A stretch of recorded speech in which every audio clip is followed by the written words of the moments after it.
Usualmente en nuestras viviendas de origen informal se combinan sistemas estructurales, ya sea en planta o en altura, con diferentes rigideces. Es muy común que se construyan viviendas con formas irregulares, provocando la disposición asimétrica de los elementos verticales de la estructura. Muy frecuentemente se desplaza la ubicación de los elementos de soporte estructural, ya sea en altura o en planta. En estas viviendas es muy usual que se configuren placas de entrepiso con vacíos excesivos, que dificultan su funcionamiento como diafragma rígido. Finalmente, es muy común que se dejen demasiados vanos en los muros de soporte de la vivienda. A través de este taller queremos evidenciar el comportamiento estructural de edificaciones que han sido configuradas irregularmente, para comprender la importancia de construir estructuras regulares que disminuyan la vulnerabilidad sísmica de las edificaciones ante la ocurrencia de un evento sísmico. Adicionalmente, vamos a establecer los principios mínimos de configuración estructural aplicables a viviendas de 1 y 2 pisos de acuerdo a la norma vigente. Finalmente, vamos a recalcar la importancia del maestro de obra en la toma de decisiones correctas, tanto en el diseño como en la construcción de viviendas en sectores de origen informal. Para continuar con este taller, los dejo con el arquitecto Raúl Rojas, experto en coordinación de proyectos de construcción. Antes de comenzar cada taller, realizaremos unas preguntas para abordar el tema. La primera de ellas es: si usted se encuentra de pie y le aplican una carga en su parte superior, ¿cuál es la mejor posición para evitar ser desplazado? Usted está armando el marco de una ventana. ¿El marco por sí solo es rígido? ¿Cuál función cumple el vidrio? En la primera sesión del taller trabajaremos los principios de comportamiento estructural. Para entender cada uno de los conceptos, realizaremos sobre esta base modular alrededor de 10 u 11 modelos para explicar cada uno de los conceptos que se deben tener en cuenta a la hora de planear una vivienda con mampostería confinada. Para comenzar, el tallerista explicará de qué depende la rigidez de un muro. Como estamos trabajando el tema de la mampostería confinada, tenemos que dejar en claro a los participantes que la rigidez de un muro depende directamente de su longitud. Para ello utilizaremos estas 3 primeras piezas en cartón corrugado y cada uno de los grupos participantes aplicarán una carga lateral a cada uno de los muros y sacarán la conclusión de que a mayor rigidez es porque el muro tiene una mayor longitud. Se dejará en claro, a su vez, que sin importar la longitud del muro, ninguno de ellos ofrece una mayor resistencia ante cargas aplicadas perpendicularmente a su plano. Para contrarrestar el comportamiento de los muros en mampostería, también podremos realizar 3 modelos a partir de pórticos que podrían ser en concreto, los cuales se conforman a partir de unas columnas y unas vigas de diferentes secciones que permitirán observar las relaciones de proporcionalidad que deben existir entre la sección de una columna y la sección de las vigas. Después de analizado el comportamiento ante cargas horizontales de estos 3 tipos de pórticos, se comparará con el trabajo estructural de los muros en mampostería confinada. En un siguiente paso, comprobaremos el comportamiento de una configuración estructural asimétrica conformada por una construcción en la cual estamos utilizando muros de carga en uno de sus costados y pórticos de concreto. Sobre este modelo podremos aplicar una carga transversal en el centro del diafragma, el cual está materializado por esta pieza número 11 en MDF, para observar que el punto de giro del modelo se da por la zona donde tenemos los pórticos. También se les podrá explicar con estas piezas en balso que ese problema se puede solucionar utilizando lo que conocemos como diagonales. Una vez más, se les aplicará la carga a los modelos y veremos que el problema puede llegar a ser solucionado con este tipo de configuración. Sin embargo, es conveniente dejarles en claro a los participantes que este tipo de combinaciones estructurales a partir de sistemas distintos no es conveniente para trabajarlo en mampostería confinada. Nosotros nos regiremos a lo que establece el título E de la NSR 10 en cuanto a utilizar muros de carga en mampostería confinada en toda la configuración de la vivienda. Continuando con la estrategia didáctica a la cual hemos llamado el Lego de la construcción, pasaremos a construir este otro modelo donde lo que estamos realizando es una combinación de sistemas estructurales en altura. En este caso, tenemos un sistema de pórticos con losa en el primer nivel y un sistema de muros portantes en el segundo.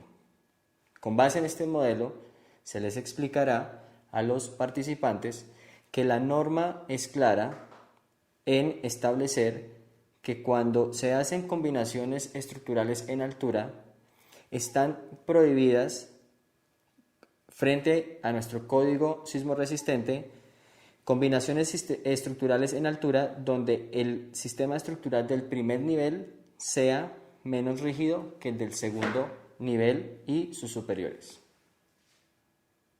El modelo que realizamos anteriormente lo vamos a invertir de tal manera que nos quede el sistema estructural más rígido en el primer nivel y en el segundo nivel el sistema estructural con un grado de flexibilidad mayor. Aunque esto es permitido por nuestra normativa sismo resistente, se hará hincapié en que las construcciones que nosotros vamos a realizar y vamos a orientar en estos talleres deben tener el mismo sistema estructural en altura. Con el siguiente modelo podemos recrear una de las situaciones más frecuentes que existen en nuestras construcciones con muros portantes, en nuestros barrios vulnerables. El muro portante de fachada se corre en el segundo piso hacia el voladizo que se puede ganar el propietario de la vivienda y, por consiguiente, se desplaza el plano de transmisión de la carga vertical en la construcción. Esto genera una serie de problemas debido a que estas placas de entrepiso generalmente no cuentan ni con el espesor, ni con los elementos, ni el detallado de refuerzo para permitir transmitir adecuadamente las cargas verticales en la construcción. Esto además genera una irregularidad en altura catalogada en la norma sismo resistente. Con el siguiente modelo representaremos la pérdida de rigidez por efectos de la elaboración de vanos dentro de nuestros muros portantes para ventanas y puertas. Cada una de estas piezas de icopor se anclarán en la base modular y a cada una de ellas se les aplicará una carga horizontal. Vamos a ver cómo, a medida de que el vano para la ventana presente en la fachada, bien sea exterior o interior de nuestra vivienda, afectará la rigidez del muro. A medida que el vano es mucho más grande, el muro pierde rigidez, llegando a este tipo de situaciones donde más del 35% del área del muro ha sido afectada por el vano y la rigidez del elemento se pierde completamente. Sin embargo, es de recordarles a nuestros participantes que, aunque tengamos vanos, absolutamente todos los vanos que dejemos en fachada debemos rigidizarlos con elementos en concreto. Para terminar esta sesión hablaremos de nuestros entrepisos en nuestras viviendas con mampostería confinada. Igual que sucedía con los muros portantes a los cuales les abríamos perforaciones y debilitaba su respuesta ante las solicitaciones sísmicas, esa situación se presenta en las placas de entrepiso. Cuando tenemos una placa de entrepiso maciza, sin ningún tipo de perforación, tenemos lo que denominamos estructuralmente un diafragma rígido. A medida que nosotros modificamos estas placas y comenzamos a hacer perforaciones en ella, porque debemos dejar escaleras, ductos de ventilación, etc., la respuesta sísmica de estos elementos se modifica. Como se puede observar, estas perforaciones presentan unas deformaciones, debilitando el diafragma estructural. A medida que hacemos esas perforaciones de un tamaño mucho mayor y superando el 50% del área del entrepiso, generamos lo que estructuralmente se denomina un diafragma flexible, donde la placa no tiene la misma rigidez o, dicho en otras palabras, ha perdido la rigidez de ese plano que se necesita para que todos los elementos de la estructura se muevan homogéneamente ante un evento sísmico.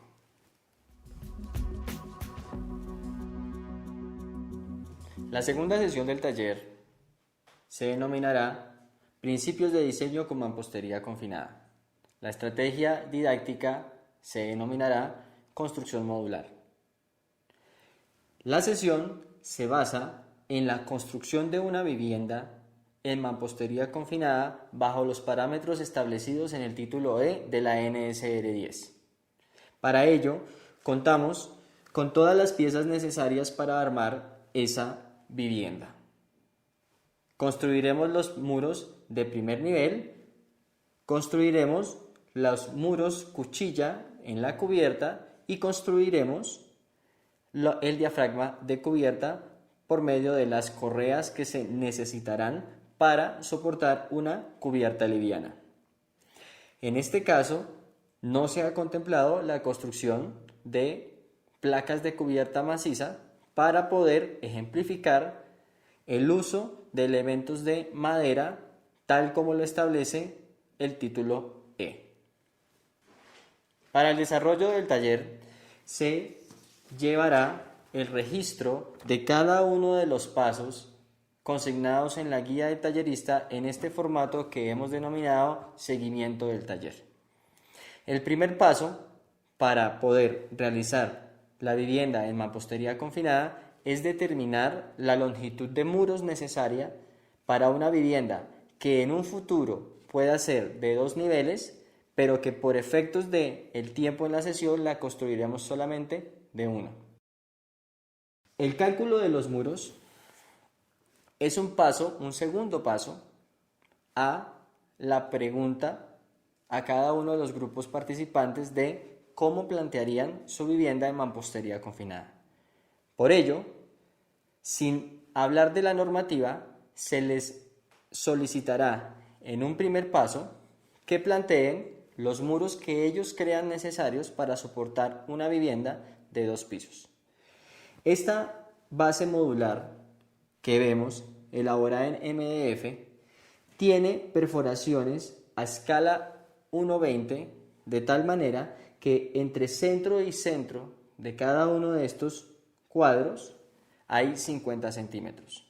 Por tanto, podemos trabajar con una vivienda que va a tener 6 metros de frente por 9 metros de fondo.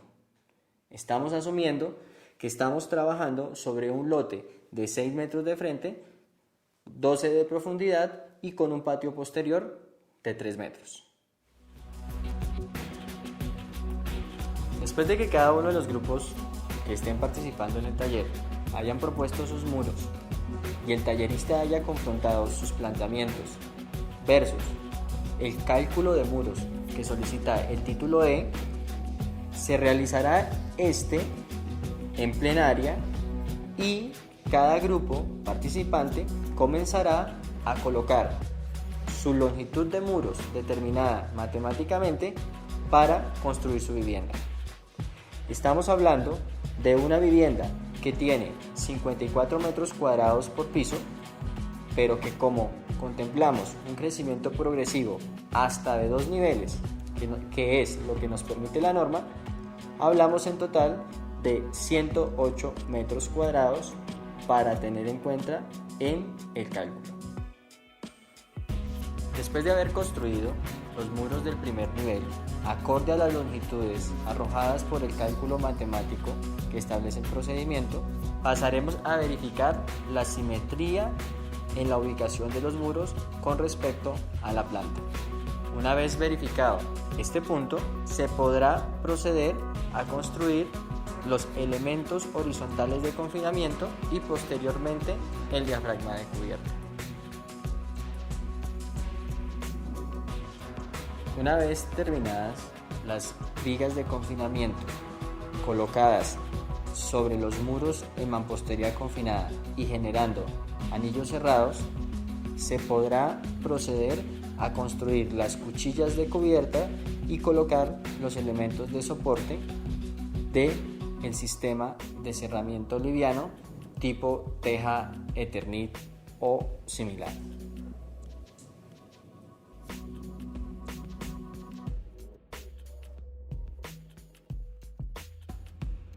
Construyendo el diafragma de cubierta, construyendo las cuchillas y los elementos que soportarán el material de cerramiento, en este caso una cubierta liviana tipo Eternit o similar, damos por terminada la construcción de nuestra vivienda.